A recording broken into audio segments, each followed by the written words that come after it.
koe kamata anga pe mo ngata anga oi afiona koe arifa pe mo omeka koe o tua koe o kuke tatau be o kui kai hauri liu i ane afi i honi i pongpongi koe o tua tai mate ai afiona koe o tua koe lau maari o guafio i he lau maari e ai materi e ka o kumabanga ai materi e ke whakau furi ai lau maari e koe o tua koe o e tokai mananga te ke maurea pe hipoaki mi mau atamai ha Faifekau kua toka afio e afiona ai kupu lea kotope o kupu aki he o maugutu koia magatunga e mau ilo o mau mana bahe ki ha o tualahi pe he koe o tua e ngai tau tangata pongpongini mau fia ke mau hu fia ha orita he mau ilo o kutoka afio i pia wafio ai afiona i he orita o e family mau famalo at malo e o tua tauhi malo ho fuaki mai a sisu klaisko alo ke apa ngofua tene whakata ke maurea ke mau whakau koe hape a whai ngangau e te mau whai kotope he huafa ai huafa sisu kalaisi mau whamarat ka te koe ko hika ngai tāpuaki o fuaki hoko ahope fuaki mea tokoni fuaki mai ai mea wala fuaki mai ngai ofa kotoa peo au ke ea mau mana wa aki au ke mai o tō mai koe fungani matai koloa ke whakamoi ai e mea moi kotoa pe funga e whanua whapedai ho mauloto i e au koe eki mau kore whakamore ke a whiona ko hika mau tono no lea ngau e whakau kotoa pe ho mau ata mai whamore lahi ke a whiona whamore ki mau tolu o kaku ai hangai whakau ko mau hia ai tai ilo whamore ka pau kui ai ha mau ngai lea o kulilo kaku kai ke whaka tupu hoi fua ki a whiona o mau whamore ki ho a whiona mau whamore ki a whiona ko ika ngai te halam kotoa pe alu mo foki o whamore ki a whiona ko hika tūmori riu ai moi e tangata he kungana pea mo e whai e tangata he koe whainga hange koe lea Solomone o kune talamuka pongpongi kane mai o kai fiaf o kupehe ma ui e Kristiane koe au mau whamore ki a whiona ngā iang hala katoa pe ko mau tono no me iai eki mau lotu atu o whamalo ngā tapuak ma ngā lelei katoa pe mau lotu atu ko whorfola malo sisu o whak mai ha whorfola ne taki ki mau tolo e hala whanonga whakaloto lahi ki mau tolo e whanonga mau whamalo ai ki a whiona ngā tapuak katoa pe mau whamalo i aho huafa malo sisu aho whaki eki mau whakawhei ho lau maari maane ni ki haere ma Malanga mau whakawhei ho lau maari e mo fuini e haere mai o whai ai maloki whai ai aganaki eke whai ai whama op Tului. Hai hai. Ke whamaoni koe whorwhora koe mea ia e a whiona. O ke kai koe whorwhora e tangat. Koe whorwhora koe mea ia e laumari ma on. Laumari e ma loto ato whamalo o ngai tāpua kotoa be. Whakawhei o laumari e koe hui. Matonga e onga whare ta ia. Pare maki kau maa popula mau tangi mo tau tapa atu e takoni mai. Hare ato whakanonga whakawhimari. Tāpua ki si kau whaingata ia katoa pe ngai api. Whenunga toa pe upo vete e kakai koe whanau whaingata ia. Loto ato iwi malo i o laumare o a whiona. Au atu. Whakakakato hona o whakamoi. Mai ma loto ki ati koe. Lilo e Malanga kai whoki mai ke. Tunga koe ni. Hare mai o Malanga. Hare mai o whakakato i ngawe. Tunke virigi aho se vanidi. O madunga pe heui e a whiona. E ki take mau whanonga e a honi. Ma wat kato a kore ngai malo hini. Wap petao alo Christ. Koe beo mau whakamoi. Emeni.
Sone ngau anga e pongpongini. Valongo fulo ngā same. Same gonigo same a esafe. Ko esafe ka tarekita. Musika ia e tempare. I kuonga tevita. Aia te ukamatalau me ona ulaki o vesi ki hono fitu. A koe tauhi o Israeli ke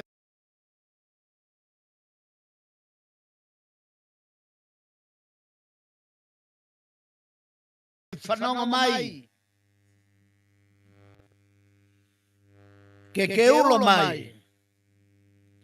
Ia o Ifalem mo Pensimani mo Manase. Yo fuivi. O hau mo nau whakake. Ni liu ki mautolu Elohimi. Pea tuku ke ulo mai o whawhunga mau mui ai. E Sihova, Elohim Sapate, ko futu o kohu. He whailotu aho kakai. Kuo ke angelo i mata mana o mea kai. Pea ke whakainu loi mata ia hipulahi.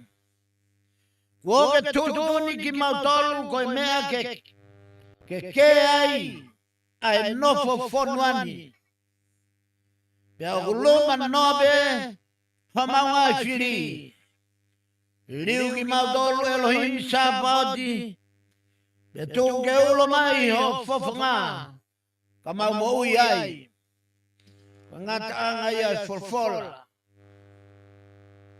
toi whakapalo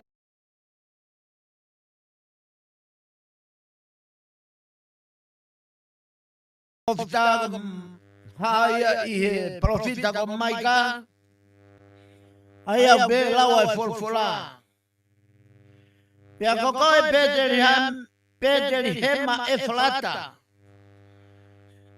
si fau ke lau ia ngai kolo afe toko afe o siuta e alua ta mea te koi maaku aya tene hoko koe pure o isleri. Pea ko ene ngai alua tu o kutalu pea mei mua pea mei ngai aho o eternity. Ko ia ene tukange kinau dolu o au ki e taimi o e whaere a e fefine whaere. Pea koe toe ahono kai ngā. Te nau whoki o whakataha moha Israeli. Ka tere tu o tauhi e iwi o sioma. I e fotu a e huafa o sioma. Ko hono o tua. Taluai e nau nofo. He kuhoko ia o fotu o au. Ki e ngahi ngata anga o mamani. Pe hoko e tokota ko ia. Ko e merino anga. Ka hawa asilia. Honau whanua pia ka moe i eia. Honau ngai palasi. Ke tau tok whakatu ke whai moia. Ka whitui tauhi. Ia ngai walumi tangata. O kunau lakanga. Kosperi. Ipseri. Ki e kakai he pelu. Vai hongo fulu. Aya te kwa matalau pia mi ono nima i konga. Ki hono hongo fulu. Aya pe lau e folfola. Ko iai i e hoko e ne a fioki mamani oku ne mea. Nai kai te ne tangi ki a feilau lau pe hapoaki. Ka kuoke te wa sina ma oku. Koe ngai whei lau lau li aki. Moi ngai whei lau lau he anghala. Nai kai tene hoho iai. Piau toki pe he ko eni kuau ha. I e takainga tohi kua tohi ki au. Ke whai o tutu ni e o tua. Nane pe he ne nai. Koe ngai whei lau lau pia moi ngai whaki. Moi ngai whei lau lau li aki. Moi ngai whei lau lau o he anghala. Nai kai tene tangi ki ai o maaha o hoko. O maaha o hoho i ai. E ngai whahi ngā. Mea atu i he tutuni whakalao. Kāgo ne pehe eni. Ko eni kua hau ke whai ho tutuni. Tāku ane ave ai ulua ki koe uhi. Kene whotu ahana wā. Kei e tutuni koe aku osta pui ki tau tolu. Koe mea ihe o atu e sino kalaisi. Ke tā tu tahape. Kosperi. Haia e tohi e kosperi. Sisu klaisio na whai e luke. Taka uaki o wahe. Taka tolunga fulma hiwa o konga. Aya, ki ono whango fulma ni ma. Luke wahe uaki. Tolunga fulma hiwa. Ki whango fulma ni ma. Aya be lawa e folfola. Pea whai pea tua mereo alu whakawawe kia whanua mo unga. Kia kolo o siutea. O ne hu kia whare o sakala ia. O whetapa kia Elisapesi. Iloange ia whanongo ai. Whanongo e Elisapesi kia whetapa amere. Ne haka ai tama i hono whatu. Whanua Elisapesi he laumari e ma oni. O ne kalanga leo lahi. Ha ofeina. Kago koe. I kau fefine kotoa be. Ofeina ka koe fua o manawa. Pea ane feia. Ke mea mai kia te au. Ai whae aho e ki. E wakai o kuonga mai ho whetapa. Ki o teringa. Haka ilang tawa e tama. I hoku.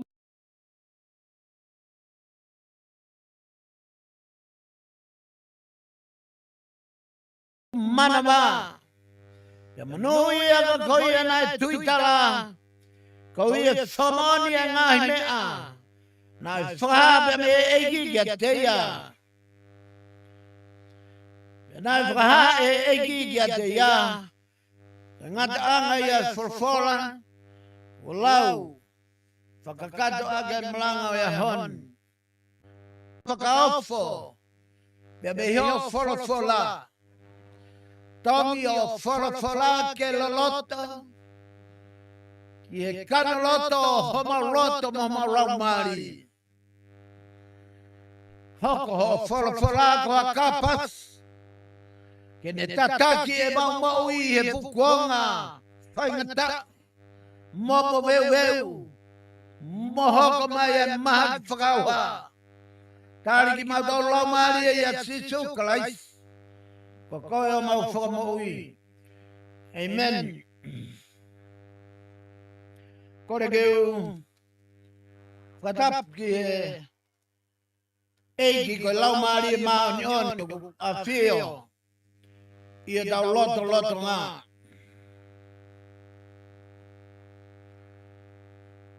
Whatap ke kau whaingatai ia katoa pe. Nau tolu maua i ngahi whakautua. O tatau pe i e sino. Whakautua whakatamai. Ai whakautua whakalau maari. O atu pe me he Malanga ia honi. Whakatap make mamau tolu. Ai si whanau whaingatai ia. Tala me ngata ia teo o whaikitua mamao. Kaya tage whakakakato e Malanga ia honi. Malanga ia honi. Ko tau tue aho fulmahiwa. O tise ma. Ai ame weekend hono tolu. Toi benai a wike ua. Ke wike taha pekonga. Ko tau ikuna. Ai whai tau. O e tau afe ua taha. Ko e. Ka venga Malanga. O ko ami he lau maari ma oni. Ke de taki ake Malanga ia honi. O ko pehe na whakarea. Ko sisu. Ko mama o maman. Ko sisu. Ko mama o maman. Same. Pena e lau. Walunga fulo i ngā same. O ngai e ves hono tolu. I e ves fitu. Pe e ves hon fulmahi wa. A hono tau. He aki e tangata fatu same. Ai kupui lea ko eni. He tau ves Malanga. Liriu ki mau tolu. Elohimi. Pea tungu ke ulo mai o whawhanga. Ka mau maui ai. Ka venga Malanga. Ko sisu. Ko mama o maman. Tau ves Malanga bani pia mehimi. Tolong ya wana ngafulu mafitu. Pia ko vesi ulu aki. Sisu ko lalai. Ko mama ko maman. Ke ulo mehengi kia deau. Ka venga Malanga. Ko sisu ko mama mamani. Ves Malanga. Valong fulu nga sa me ves tolu. Liliu ki mautolo Elohimi. Pea tuku ke ulo mai ho fofonga. Ka mau mo ui ai. Ko e tala noa. O e same ko eni. Ko e same ia. Nai fau e safe. Pea ko e safe kono fatongia i e tempare. Ko ia e tare kita. O ngau e ke tawhaki o e musika. Pe ko e tawhaka hiwa. Ke ako e ngai hiwa. Ke hiwa i e ngai katoanga o e tempare. Mo mea i. Ai kuonga o e safe. Pe ko e tui ko ia ko te vita. Isleri. Na ilahi au pita ngai katoanga na nau whakamanatu. Na ia e nau katoanga ko katoanga e puri mi pe ko whakatawa taina. Na ia e nau katoanga ko katoanga utu tau. Na ia e nau katoanga na whakamanatu ko katoanga o e hiki atu. Pe ko e paso wa. Na ia nau katoanga ko katoanga o e loa kau. O e nofo loa kau pe ko e nof teniti. Ai puha o e fuakawa. Na ilahi au pita ngai katoanga na whamanat e he kakai mo e whanau Isleri. Ko e same o e ahoni. Ko e tokanga makehe. Ai tangata ko edi ko e safe. Mohi mei e tawhaaki. O e whau taanga. Pe ko e whau himi. A himi Isleri. Pe ko e whau o e halotu. I e whakawhetai. Pe ko e lotu whakamalo. Pe ko e katoanga. O e katoanga o e utu tau. Ko e hape a whainga katoanga. Na e tokanga au pito e safe. Ke hoka mai e katoanga. Pe mohono fo i himi feunga. Au e lolotonga e katoanga e pasoma. Ku ome himia me he utu tau. Au e lolotonga e whakamanatu. O e whoki ki. E whoki ko e ki siuta. Ku ome a himia o e totau. Ko e ngau e safe nai whai. Ko hono whakatau hoa. Ai himi. Ke tuha mo e kawenga e katoanga ko toa peo whai. Patongia ia e safe. Nai hanga e safe whakatonga ia e mea ko e ni. Ko e taimi ko e ni ku kamata ke holo mamari. Ai tunga whakapolitikare. Whakatonga vai e safe o ku holo mamari. Ai tauhi o tua kia sihowa. Whakatonga ngai e safe o ku holo. Ai nau tauhi. E nau hanga tauhi. Ai ulunganga. Mo e whakaapa o e ulunganga whakafonua. Isleri. Kada hanga e safe o whakatonga ngai e mea koe ni. Na hanga e safe o sameai. Na ne hanga o whakatotoloi. Na ne whenga ke ne whakamaoni. Ko he hau hinga o kumore e tui o tua. Ko hame au hiai e lau whanongo ki e leo o sihoa. Pia ilo e safe ko e palo ma ko e kautaki. Whakatonga ngai e kamata pe e shame ko e ni. A koe tauhi o Israeli. Palpare mai. Ko nau tolu ko kautaki. Ko nau tolu ko kautauhi. A koe tauhi o Israeli. Ke whanongo mai. Lea na e saf. Ai tauhi o Israeli. Whanongo mai. A koe taki o Shotifa. Hangea whakatipi. Ngawe ake e safe o whoirea. Koe ni ke whetongi nauna. Whetongi hinga. Koe tauhi te moe taki. Palpare mai no Israeli. Kamata ke au hie tui o tua.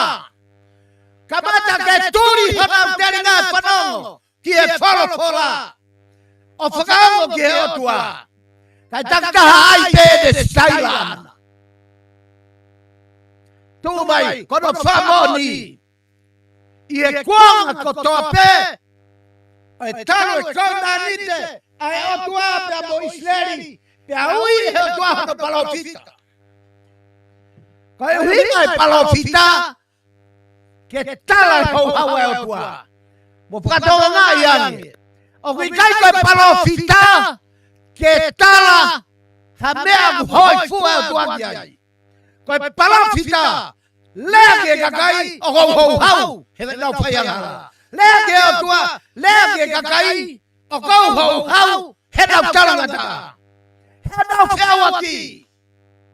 Whatangia e palofita. Talo tupu hake a maika. Nai tupu a maika. I e seni turi hono walu konga kimui. Kakahi oku na tou tatau pia moe lea a e safe.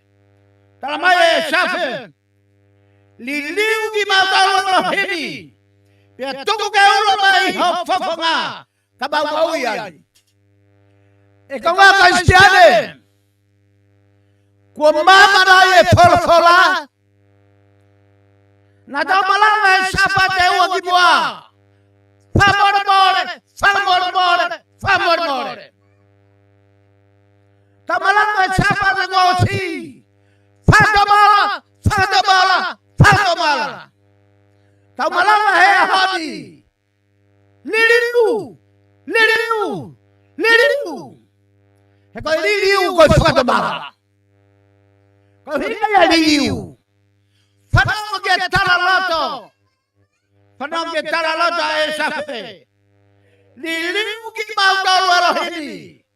Mahinga ka e safe. Uhinga ai. Hanga hana kua tatu a Israeli. Ko hana uhinga. He kua situa si homa. E ka mga kristiane. Kasi tua siapa mo family. Te tau hala tuki tua. Kai whanu ai paraku i loto pare. Ka pau ke kai ke tau liliu. Ki tua ai e tau lotu. Kai na ki belo tiati. Koe uhinga.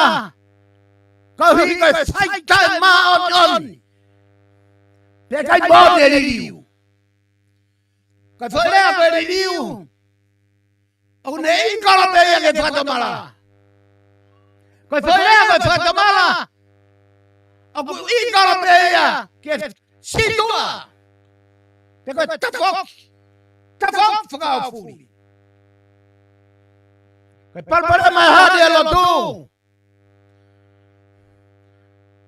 He tau lea. Masila. Ông tau lea. Faifekau. Ông tau lea tato yafe. Kau kage hama lo pua. Kau ông tau pehe. Ko wat fanau fau. Pegou mau ela favor more. Ông tau ke galo favor more. Palpare mai de kau dagi. He kau dang toro pe kau dagi fanau. Ako e tau hio Israeli. Ke fanau mai. Ako e dagi. Asio chifa. Hane hafanga chipi. E kau wa Kristiane. Ako hinga tau hio Israeli. Kia Jehova. Ko tau hio Israeli. Ko Israeli ke fanau ya se kope. Ko sio chifa ko kabatanga ye family. Ane se hiai na loto komi e whakatehina panau hanga pukia so chifa ane o li hereba. Ko whakatehina fototehina ene pia ko ame o laku hereba. Ko whefua o liriu. Ko whehui ki tonga. Ko whefua o liriu. Ko whefua whatamala. Ko whefua ko kailanga ki ko whatau e maui. Ko whefua. Whakatate da loi he konga e lau mare maunioni. He ku hakiri he lau mare maunioni. Mea koe e o tua. Kailanga ki pehe kau Faifekau. Koe te molo. Koe te molo. Kako fia watu me Malanga koe ni. O kia ia iwi whakawhanau o e te molo. O kia ia iwi whamaui. Whamaui kacha e te molo. O kia ia iwi tauwhi yang hala e te molo. Ka paula makua mau e whakamoni. Pipiki ki ai. Pipiki ki e whakamoni. E kau ngā Kristiane. Lea ka nika ren kau taki. Mawete sia si ngau kau Faifekau. Kake nau tokanga na tauki he lau maari e taha ku huki tua. Ikai. O kau sai au ne huki tua. Kau hinga ne whapaka whepaki. O kai au hinga ke lampa mahi ai. Ko kai ke ngau e ke i whakamore o tua. Kapana ke ngau e ke i whakamore o tua. He kai te e mahino ka koe. O kui kai ko ne whai mai ana ka koe. Ko ne whai ana ke o tua. Ko mea tau fia fia tau hoa pulu. Taka wano aku huki tua. Fai pa toki bau i lele e sasi. Ko hu ato toka uono, toka tahanima, uono aku tua. Ai au e. Akai ko e tau hio Israeli. Akai. Ko e taki o sasifa. Ko e urunganga whakatau sipia. Nei au sia e terida. Nei kamata beia mea sosifa. Pea moere ngai pisone. Nei kamata. Ko e toi tapu, ko e toi isone. Kamata be, ke mama mai. Lea dison. He ko lea lau mare maunion. Mea ko tobe ko disone. Mea ko tobe ko disone. Atau mai he honi. Atau fufu he honi. Kai fuka he lau mare maunion. Kai mea ko ke fuka ke ta, ko ke hanga ufiufi. E fuka he lau mare maunion. E ko ngā Kristiane. Kalamai, he ves Malanga honi. Li liu ki mau tolo lo himi. He tuku ke ulo mai ho whapanga. Kia ki mau tolo. Ko e rea peto whatokam ke kau taki. Kau taki. Kau Faifekau taki. Kau taki e famili. Kau taki e siasi. Para mi amo e taki e puranga. Ai tui. Kaya tau mana bahaya honi. Malanga layone. Kateat ke alorea ke tui. O valoki e tui hede amahala. Hange hajib. Kami. Kapau aku ke lotoi layone. Tu alea ke puranga tonga. Aku dah fayanga. Koi ui, koi fua. Takapai kai fua. Ete lotu. Saya ngeke taput dia lok kai jadi. Hebi kai mon ne be aku dia lagi. Kau dagi. Kau ngakai stiane. Shame kau ini tokanga be kau dagi. Sese tonga ya honi. Kuya ta tu ore ki tonga. Kuya ya ta lo to. Kere tui. Ke bagai pada fare. Na topo peko beu beyai. Kau hika tracks. Kuya ta lo to kere ke pada dia. Purama. Bagai ka lo pere pe kaya kai. Agrau kai fata botina tracks.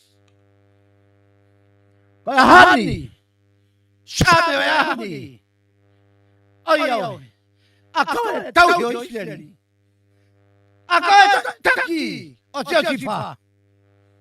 Aha ene kakayui. Aha ene kakay pani. Bora tau kaimi. Bora tau kaimi. Bora tau Facebook. Bora tau internet. Que tau falando que fahinga malanga. Na etonu que faia. E seturi tavalo fai mui. Kimoa ia ya shono wisle. Kwa la mare ma ni dia no kakai. Pani ni hele ta doya. Kakai ya go frapuna ya tikitua. Kage fema ya sia kakai leo feteka. Tene beteke ya sia si. Kadal ma la mare ma ni. Ko au. O fai no beteki. Ko au. O fai no frapongi. Ko au. O fai no fraboi. E ka mga Kristiane, ka whaia ka ka liliu. Ka na tayo na lai siya daha ka whatamala. Liliu! Ka kuwa mga taa mo ike, maheni mo whaia, koe whatamala, whatamala, whatamala. Ay, liliu, na kiya mo whai nga pua ngeia. Liliu! Tawa na pia!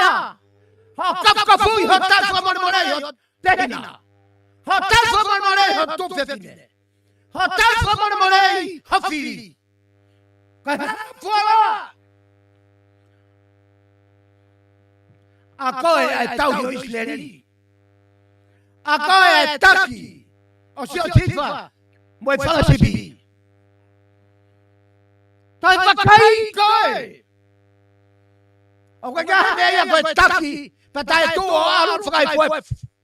Alo famore bore. To alo famore bore. E coi ma fai ne otre o tuaga koe. Que se banit. Pau kai ko alu au ko koe. Alu ko ave gosteri. Tenta go famore bore. Kai lau e tapo aqui he Faifekau. Kai lau e faigata. Ye sipi go ya fai fa mon. E ka nga Kristiane. Malanga ko te malo e malanga ko tijue. Ko la marie, o ya no fua. Liliu ki madolo Elohim chapa. Ko hinga ya Elohim. Ko tu e tau kakap. Mama. Hange fa fotu. Tahana. Elohim. Kagaya hataha etatau, kagaya hataha kagunga. Mo Elohim. Ko Elohim. Ko Emmanuel. Ko Elohim ko tua. Oi kau. Ko tua Sapate. Ko tua ikuna. Ikaya ngatanga, ikaya kabata. Ko Elohim ya. E kau nga Kristiane. Kalamai hes malanga ya honi. ko sisu be o ge fofonga o ulo e mama fofonga be sisu pe ko tala no ia honi hime tauri liu fata mala e ulo mai le mama hei kai e ulo no ia ai mama atiova palo mesi atu ko mama siova o toki ulo bege ka kai boli liu na mo para pau ke lo tola ke o te ke liu tautu e fa pauli ke ta e ka nga ka sia ko hinga ia liu ki mau tau elo himi toko ke mau fa ta mala peke tu ke ulo mai ho fofonga tu ke ulo mai fofonga e ka nga ka sia he kai ha me te tau fai he mama ko ni tai ata ta be fofonga si hova me ko to pe tau fai ko ta be si hova ko os kamau be ka kai a koe os kamau be ka malanga koe kamau be ka Faifekau koe na e mau whakaku hatunga Faifekau kai hangaue kwa kalapa kai hangaue ke afi ai ki he tahi ai maui ka koka kai nau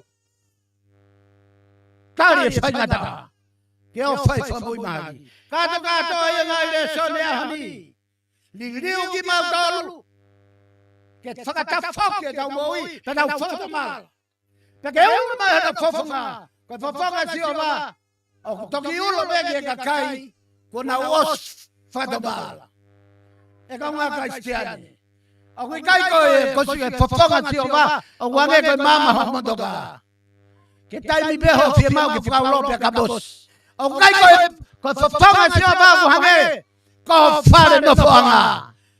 Ke whapauli bepa ki ka mos ki mama. Ko fofonga si o ma, hei kai ke lava ke me ulo mai o ka pau hei kai ke whatamala. Kai mea ka bose fofonga o uhila koia pe koe mama tiova. Kono mea ka bose koe whatamala. Ka uhila kau lea tai koia mau whakatamala. Kai ulo mai fofonga tiova. E ka ngā kai stiane. Kai tala noa e whaile sone ahi. Pate moanga whatonga i profita ko maika. Na uia maika he kuanga ki mui e senturi walu. Te me e senturi walu konga ki mui ki e tau wha, ki e tau ulua ki. Ke tau ia e walu neau. Pe tau whanau i mea si su e tau wha, ki e tau ono. Tana ke tau e wha, me tau e walu tau ia ta wha. Peunga ia mo e bilime taha mo e senturi ewa ai hakamai a sisu o silea bea maika whakatongai bea maika bea te tau me whakatongai e esafe whakatongai e maika o hu au hia bea whanua ke mawa e bea mamako e nau tau hiotua bea hinga e tu a maika o lea he ahoni hanga maika whamahina mai he ahoni. Ai kawenga koia. E kaunga ka stiane. Talamai e maika. Koe lahi. O whakate vito ia. Ki he otua. Kakui kai koe feitu. Me ere whaia e pore. Pore ki nau tolu. Kai whamahina e maika. Ko ki kolo. Ko ki kolo a pedere hemas e falata. Ko ki kolo si kailo. Hange ko kalau. Pate mo ki tonga o sia ki kolo ko kalau. Mako ki fare ni mabete fa koi pa fa koi. Ki kolo pehe. Si kailo. Ikai bawa i hapoto. Ikai bawa i haonioni. Kai mari ai sio e peteri ake. Taku kai lau lahi he kolo. O kai ke lau lahi he ngawe. Peka hoto materie. Peka hoto matai tohi. Peka hoto tata. Peka hoto pulu pulu. Peka hoto tunga eki. Halo ata. Halo ata. Ke lau he puranga tua. Taku e lau lahi he puranga tua. Ka toia be. O kuiaie ulo mai ai whawhanga e o tua. Ka koe tupanga ia o situ kalaisi. Koe kola ia. Nai tupu mea ia situ kalaisi. Pea whalo e situ kalaisi. Ai lahi o pete niema e whalata. Koe hinga e wherea koe pete niema e whalata. He koe wahe ngā koe whalata. Tu waiki kororo ko pete niema. Ta tau peia mo tau pehe. Kalau i tonga tau. Hapai, pangai i hapai. Lei matua i wama. Koe hinga i e pete niema e whalata. Koe tupuanga koe ia. Koe hau ia. Me he moui. He konga pula pula na e moui. Ai lau koe he to shame. Lau koe to shame. Koe fu vaine na whakalanga pia mei ispite. O ave ke whanua kena ni o toai. Koe tupuanga ia hau e hako o situ kalaisi. Hau me pere hema e whalata. Mi he ki kolo tae i loa. Ahot, kai ke toia hangataanga o pere hema e whalata. Kai aua kua kapua bangan e kosperi. Me te hinga ka mai ka. Whakatonga i e halo wawe. Kau hika ngau e kau taki. Tonga kau taki he honi. Kaka haui mene kakai uloto ki ai. Tonga kau taki he honi. Lalato hono whakau hinga e lau maari. Kai lamai ki foi rock stepu. Lidiu. E kaunga kaistiani. Mea bene tokanga ki ai. Ai apostolo i to i ebelu. Nofo apostolo whakatonga ngai. E nau pipiki anga mahen. Ki e whai o whenau rau ake modbanu. Ai pulu. Ai sitau taha. Ai lolo. Ai ponkanite. Ai lupe. Nau whai ake nau. Osko iau kai aha mei hoi fua mai alang. Vai whakatua sinobe. Koe kuonga ni o e whakamamatai e lotu. Ospe Malanga. Ka. Ospe Malanga. Faita. Ospe family. Faita. Tevirekai. Faita. Lucipi. Faita. Kuonga ni lotu whakamamata. Koe kuonga ni lotu mafai e devolo. Koe lotu ki he laumare tua. Aku utaki hipo no whainata. Mohana loi mataia. Ka te fufui. A iwi e laumare maani. Toki haka mai a kalais. O ne hanga tulaki kodoa. Ai nai whai lau lau. Ai nai reanga aki he kau siu. E taranga sisu. Koe whai lau lau tākota. I ngai kuonga pe whai ke tangat. Kau hinga ia wi tāni tia ia sisu. Kau hinga ia aku ari whamomeka ia sisu. Kau kamatanga kia ngata. E kau ngā kaistiani. Mo whatonga e mama whalpola. Haka mai a Christ. Ke tai e whai lau lau. Koe shipinga. Koe makaturiki. Koe makapipis. Ai me whakatau. Ai foi kaunani te koia. Oi kai ke toi more. Hotau kai iha o ki whama. Ka pauna koe hoka mai a sei lau lau pulu. Ake toto e morpanu. Ki hotau whahinga hea honi. Na te kai ofa mai a sisu molangi. Oi shauke. Ka wato e a honi. Ko sai ko tau fe mau wang yau. Tau ata bong bong, tau liam mano, tau ata bui kahau, fang yau. Fayat, fayat, fayat. Kai ke toi mau tau pang, tau mate wo pau.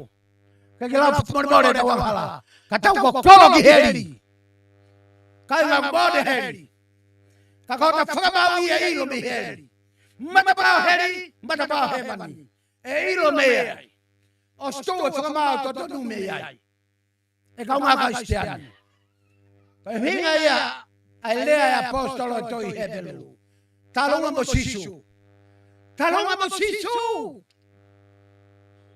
Toa fumahat whakau hei mamat. Ko yang hal. Kamata iwi bo atam. Tawa mamat ka ke mau hama whaito. Wau ke kau toke ta, kai mau whaito yang hal. Kau hinga na hitwa sisu. Ke hawa sisu tulak tata. Ke fufulu ako. Paka ho maa ngai. Koe tata o kalasi. Koe whelau lau tato ta. Paka whelau lau koia. Ki tau tangata ka tote. Katok whamahino he kosteri. Ai whamaa pope malanga ya honi. Kakato e liliu. Ulu mai hopofanga. Whamahino lau lahi e tua. Ie kuanga maika. Aku kake lau he mea e materie. Kaku lau he mea e lau maarie. Ai o kei wharao ai. A pete he mai flata. Hea honi. Kato ki talamai lewa he talaloto e mwhae koni. Lolotonga e na pola ve. Kako e lau maarie ia e whanau foo. Ko e rea e mao mioni. Ka e kaualonga e tama he manawa. O irisa pesi. Whatonga ia e lau e fulfula. Lolotonga e lea tau tapa me. Ko haka e tama. Kako e fia ai. Oku whai me manapa. Oku ikai koe fia. Oku whai ho tau fuka kano anga hala. Koe fia. Koe haka i lak tau mo tau lau maari. Mo tau lot. Mo tau konsensi. Koe whamonia. Koe fia mamani. Ke o tau ngoi maupu ho tau lau maari. Ai fia koia. Tala noa e mo whae o wheringi aki. Ona ui. Ko e ui o inisa pesi. Whanawi mahatama. Ke ne hanga ririu. Ke ne hanga ririu a Israeli. Ka e ui o mele ke ne whanawi mahatama. Ko ha whawhangai mama. Ke uru mama ko ia whakamama ngia maman. Ko e kakato ia e ui. O i kosperi. Ai manava e o whae koe ni. Ko tau lau manu ia he honi. E kau ngā Kristiani. Tare siso ke maui. Whawai mai to. Liriu ho maui. Pake tare siso ke maui. Tapo ki o family. Pake hoko family. Koe family. Koe whawhangai mama. Ke nau tūtai mana wahe kuanga whauti. Ke nau ngatalake whalwhala e tua. Whai ene hua whai tamai ia mai aro. Ia mai lau maari maami oni. Amen. Whalwhala heimi tuku. Tolu mi au wana fulma fitu hini. Tolu wana fitu.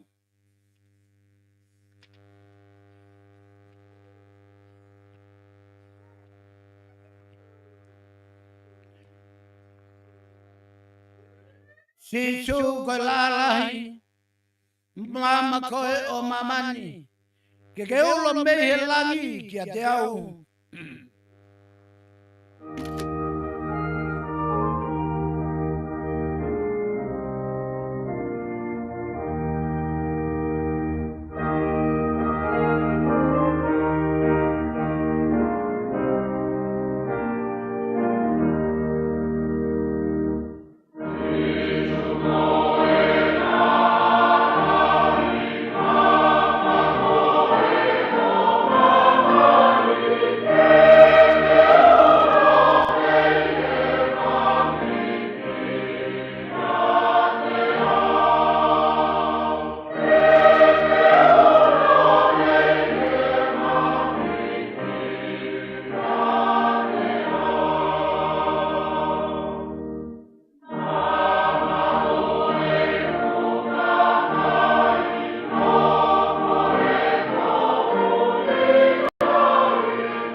Kita ufos.